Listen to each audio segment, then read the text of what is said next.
Hello again, Space Jelly Reviews. Today I'm going to be reviewing the McFarlane Toys Doom Eternal Classic Doomslayer Red.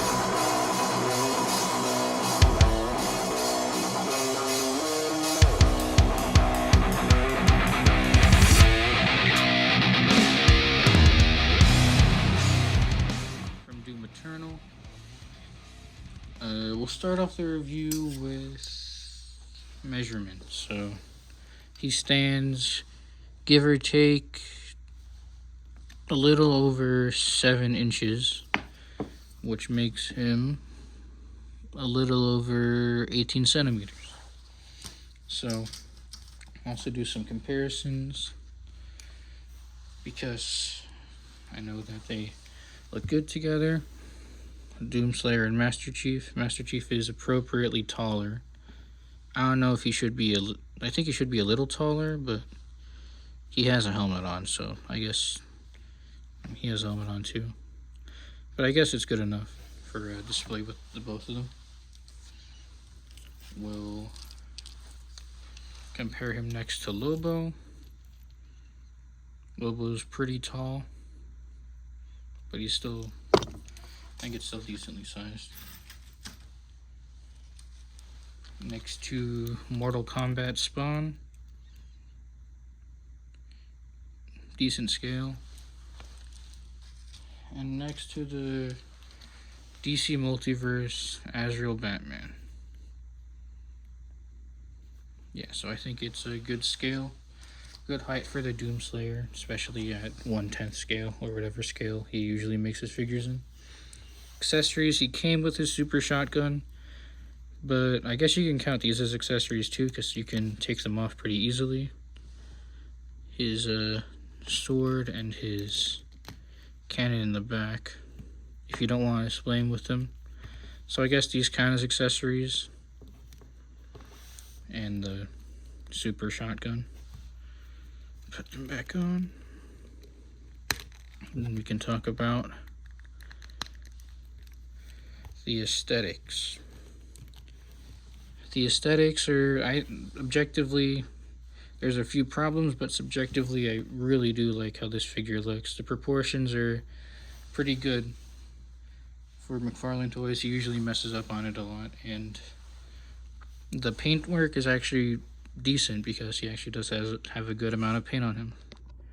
If we zoom in, you can see he has like a red plastic and then a red dry brushing over the plastic. Same thing with his pants, I think, and the boots. The boots are like a brown and he has a green dry brushing on it, or vice versa. I don't know. Can't really tell right now.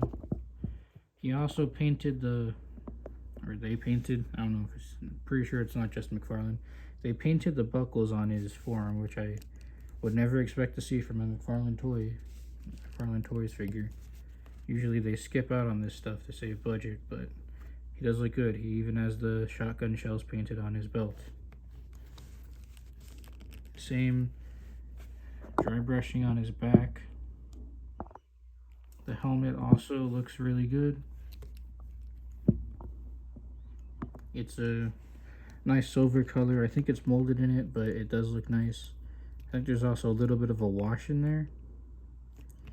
The visor is appropriately glossy, but there's a slight problem with mine. I don't know if you could see. I'll zoom in a little bit further. Okay. He has a part that's slightly raised up and not as flush as this one. So it's it's definitely a separate piece, and I guess you can try to push it in, but it's not really working for me. It's not really too noticeable, so I'm not upset about it.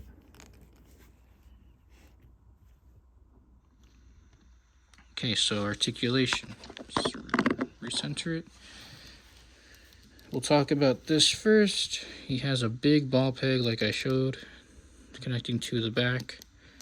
This can move a little bit, wiggle a little bit, and you can rotate it. He has a hinge, a very basic hinge right here. It hinges up and down, so you can move it out of the way or put it back. And he does have another ball peg right here, which moves around, and you can essentially get it in any pose you really want it to go in. So yeah, this is well implemented, and it doesn't feel fragile at all, but still be careful with it, obviously. His head is on a double ball peg. We'll zoom into the head. He has a double ball peg, so he can lean it to the side, to the other side, look up pretty decently. He can look down decently. He is supposed to be taller, so looking down will be good. He has a pretty good double ball peg for having a big helmet on. Rotation, nuance posing, all good. For his shoulder, goes forward. You can probably go all the way around, but he does have the shoulder pad in the way. He does have the ball pegs connecting to the torso, but the mobility isn't really, it's almost non-existent. He does have this rubber overlay as his chest piece though, so it's not really too hindered by that, I guess. I guess it's more like the material that's building up over here.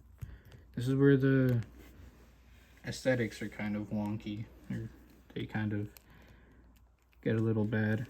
On his elbow joints, he has a single hinge and a rotation, but as you can see, it does not really look natural. You can bend it, he gets 90 degrees, or less than that. He gets less than 90 degrees at his elbow, and they rotate, but it just completely messes up the sculpt, and you can see it didn't really continue it, so it doesn't look natural.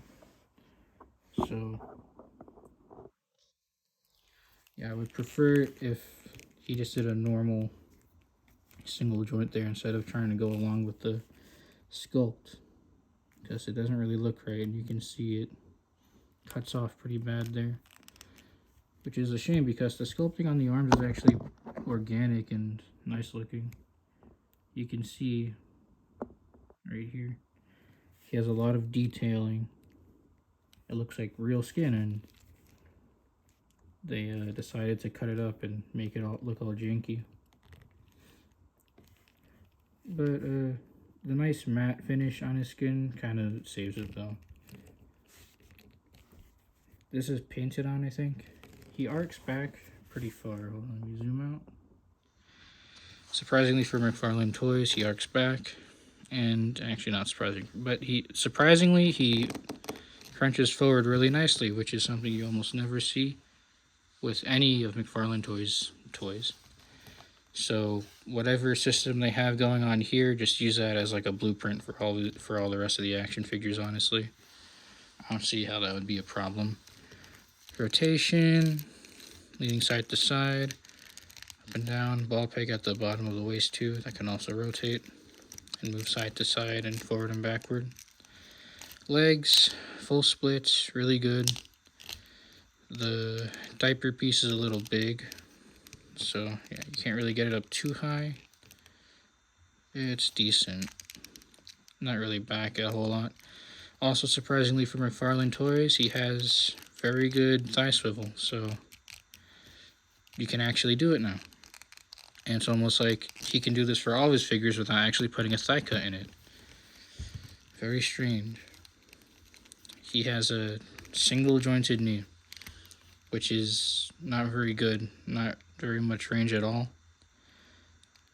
And the knee pad kind of messes it up, like it sticks out. Should have just been like a knee pad connected to the knee and then the leg bent, but whatever, what can you do? The boot can swivel because there's a peg going down into the boot. Foot hinges up, hinges down, and it is not a ball peg. It's not a ball peg, so you can't rotate it.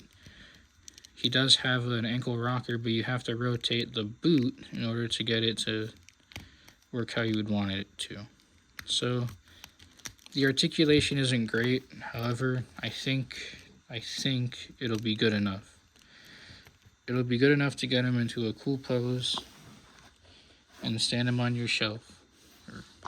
It could be enough to get him into a fighting pose. I haven't really tried too much yet, but I think it's good enough, and for the price, it wasn't really expensive. 22 bucks is fine.